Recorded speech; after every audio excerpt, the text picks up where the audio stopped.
কখনো একটা সাদামাটা দিনও হয়ে ওঠে খুব স্পেশাল, এমনই একটা সকাল ছিল আজ। হে আসসালামু আলাইকুম, কেমন আছো সবাই? আশা করছি সবাই অনেক বেশি ভালো আছো। তোমাদের সকলের দোয়ায় আলহামদুলিল্লাহ আমি অনেক ভালো আছি। তো আজকে অনেক দিন পরে একটা ভিডিও নিয়ে আসলাম, তো সেটাই শেয়ার করবো আজকে তোমাদের সাথে। তো দিনটা শুরু হলো গরম গরম পিঠা দিয়ে। ঘুম থেকে উঠিয়ে দেখি আম্মু পোয়া পিঠা বানাচ্ছে। এই পিঠাটা দীর্ঘ অনেক বছর পর আমি খাচ্ছি। একদম যখন ঘুমাইয়াছিলাম ঘুমের মধ্যে এই পিঠার সুগন্ধি পাচ্ছিলাম। তো ঘুম থেকে উঠে এই পিঠা দেখে তো একদম প্রাণ জুড়িয়ে গেল। আর এই পিঠাটা কিন্তু বানিয়েছে খেজুরের গুড় দিয়ে। আমাদের জেনারেশনের সবাই কিন্তু এই পিঠাটা অনেক বেশি পছন্দ করে। হয়তো এখনকার বাচ্চারা এটা পছন্দ করে না বলতে ওরা এটা খায়ও না, তাই এটা টেস্টও জানে না। তাছাড়া যুগে যুগে মানুষের খাবারের টেস্টও পাল্টায়, সেক্ষেত্রে এখনকার যুগের বাচ্চাদের টেস্ট পাল্টিয়েছে, যার কারণে ওদের কাছে এই পিঠাগুলো হয়তো ভালো লাগে না। বাট আমাদের কাছে একদম অমৃত। মানে আমি আজকে সকালে এই পিঠাগুলো দেখে এত বেশি খুশি হয়েছি। তো গতকালকে কিন্তু আমি এই পিঠার জন্য যা ইনগ্রিডিয়েন্টস লাগে তা আমি রেডি করে দিয়েছি। তো সকালে যে আম্মু এই পিঠা বানাবে আমি জানতাম না, আমি ভাবছি হয়তো ছিটা পিঠা বানাবে, ওইটা প্রায় খাওয়া হয় আমাদের বাসায়। তো এটা আমি অনেক দিন পরেই খাচ্ছি। আর খেজুরের গুড় দিয়ে পিঠাটা কত বেশি মজা তোমরা তো সকলেই জানো আশা করি। তো এগুলো চিনি দিয়ে বানানো, শেষে গুড় একটু শর্ট পড়ে গিয়েছিল, তো যার কারণে শেষেগুলো চিনি দিয়ে বানানো হয়েছে। তো খাওয়া দাওয়া শেষ করে আমার একটা পার্সেল আসছে, তো সেটা আমি এখন ওপেন করব। তো বরাবরই কিন্তু আমার পার্সেল ওপেন করতে অনেক বেশি ভালো লাগে, তোমরা সবাই জানো। আর মোটামুটি আমি অনেক কিছু অনলাইন থেকে কিনে, বলতে পারো যে আমার বেশিরভাগ শপিংয়ে অনলাইন থেকে করা হয়। তো সুখের মাঝেও তো একটু দুঃখ থাকে, তো সেটা প্যাকেজিংটা খোলা।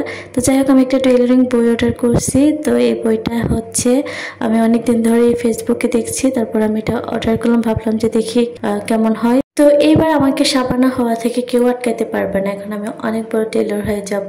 তো যাই হোক, এখন দুপুরে রান্নাবান্নার সময়। দুপুরে রান্নাবান্নায় আজকে ছিল আমাদের ডিম ভোনা, তারপরে মাছ ভোনা, তারপরে গরুর মাংস। গরুর মাংসটা আলু দিয়ে রান্না করা হবে, কেননা আলু আমাদের বাসায় সবাই খায়।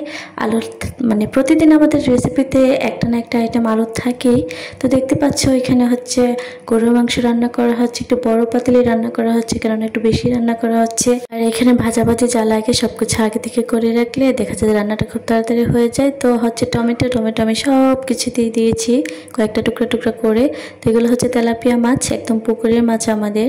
তো এখানে আলু ভেজে নিচ্ছে। আলু ওই যে বললাম না যে গরুতে আলু দিব, যেটা সবসময় দেওয়া লাগে। আমরা কখনো কবে যে ভোনা গরু খাইছি ভুলে গেছি, কেননা বাসার একজন মানুষ আছে যার আলু ছাড়া একদমই হয় না, তো যার জন্য আলু দিতেই হয়। তো এখানে আমি অনেক ভালো করে বিফটাকে কষিয়ে নিচ্ছি, তারপরে আলুগুলো দিয়ে দিব।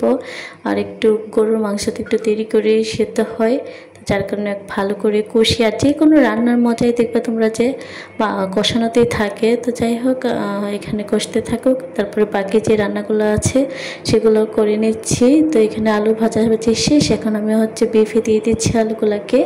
কতগুলো আলু দিচ্ছি দেখছো? এগুলা কিন্তু দেখা যাবে যে প্রথমবার খাওয়ার পর দ্বিতীয়বার খুঁজেও পাওয়া যাবে না, এত আলু খাওয়া হয় আমাদের বাসায়।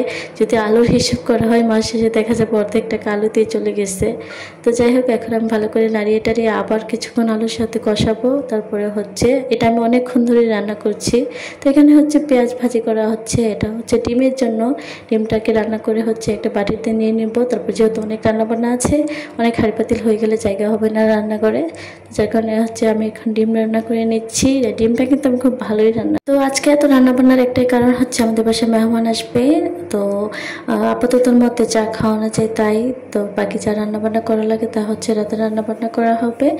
দেখতে পাচ্ছ যে একদম ভুনা হয়ে গিয়েছে। আমার ডিমটা অনেক লোভনীয় হয়েছে না খাইতে? সরি, দেখতে খাইছি তো আমি, এটা অনেক মজা হয়েছিল। আমি বললাম না যে আমি রান্নাবান্নার মধ্যে ডিমটা খুব ভালো রান্না করি। তো এখানে টমেটো দিয়ে পেঁয়াজ ভালো করে ভেজে টেজে নিচ্ছি মাছটা রান্না করার জন্য। এটা লাস্ট পার্ট। তারপরে ডাল রান্না করা হবে, সরি পোলাও কিন্তু আজকে রান্না করা হবে।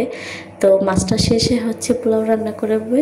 তো পোলাও রান্না করার জন্য এখানে চালগুলো, এগুলো চিনি করা চাল, তো চিনি করা চালগুলোকে আগে থেকে ভিজিয়ে রাখছি। তো এগুলো আগে থেকে ভিজিয়ে রাখলে হয় কি পরবর্তীতে ভেজে রান্না করলে অনেক ঝরঝরা হয়। তো এখানে আমি একে একে সব মাছগুলো দিয়ে দিচ্ছি। এগুলো বললাম না যে তেলাপিয়া মাছ, এমনিতে আমি তেলাপিয়া মাছ খাই না, আমার ভালো লাগে না, কিন্তু আমাদের পুকুরের মাছগুলো অনেক বেশি মজাদার। কেননা পুকুরের মাছগুলো যেহেতু আমাদের, আমরা জানি এটাতে কী দেওয়া হয়, কী খাওয়ানো হয়। তো এখানে পোলাওগুলো রান্না করে নিচ্ছি। তো তোমরা সবাই অনেক ভালো থেকো, সুস্থ থেকো, দেখা হবে আরেক ব্লগে। আল্লাহ হাফেজ।